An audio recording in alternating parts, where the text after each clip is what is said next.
Hey, salut la team, comment ça va?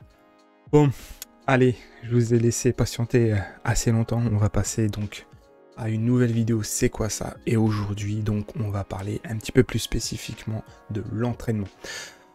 Alors, sur cette vidéo, sur cette prochaine série de vidéos, on va parler des différents modèles d'entraînement que j'utilise pour développer différentes caractéristiques.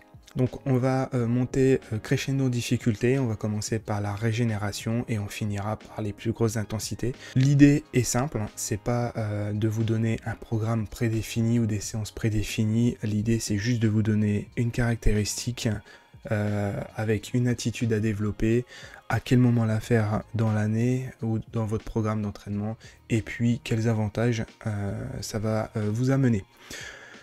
Pour commencer, on va passer par la première, qui est celle qu'on oublie souvent, mais qui n'est pas la moins importante, c'est la récupération ou la régénération. L'objectif principal de cet entraînement, si on peut l'appeler comme ça va être l'oxygénation des muscles, l'élimination des déchets et toxines présents dans le muscle, et également le drainage musculaire. Souvent, après un gros entraînement, le jour d'après, on a la sensation de jambes lourdes, etc. Faites une petite sortie d'1 heure, zone 1, voire 2, mais vraiment en bas de zone 2, et vous verrez que à la fin de la sortie, ça ira beaucoup mieux, vous aurez moins cette sensation de jambes lourdes, vous aurez éliminé tous les, voilà, toute la saleté que vous avez accumulée la veille. À quel moment l'utiliser? Donc comme je dis, après un gros entraînement, donc le lendemain, ou lorsque vous sentez vraiment que dans votre programme vous êtes fatigué, n'hésitez pas à prendre un jour où vous allez faire voilà, 1 heure ou 2, tranquillou, pour récupérer. Ça fait du bien au moral, ça fait du bien au corps, donc voilà, important de le faire.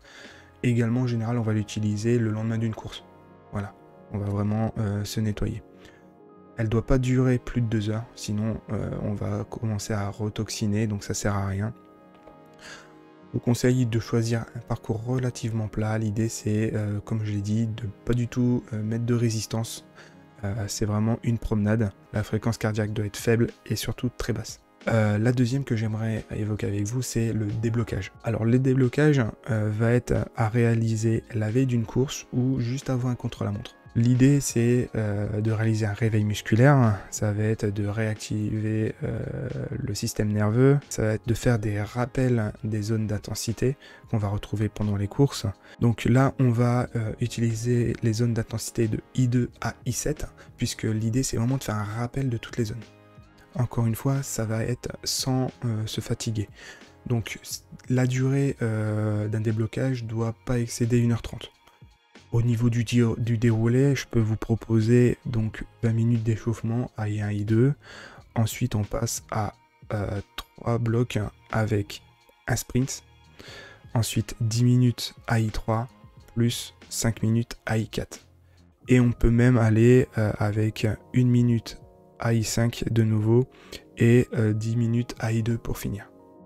Et vous serez chaud pour la course du lendemain. 90, 100 RPM, voilà, l'idée c'est de pas les taper dans la force, mais vraiment de tourner les jambes. On va essayer d'utiliser une position aérodynamique qu'on aura à utiliser soit pendant la course, soit pendant le contre-la-montre.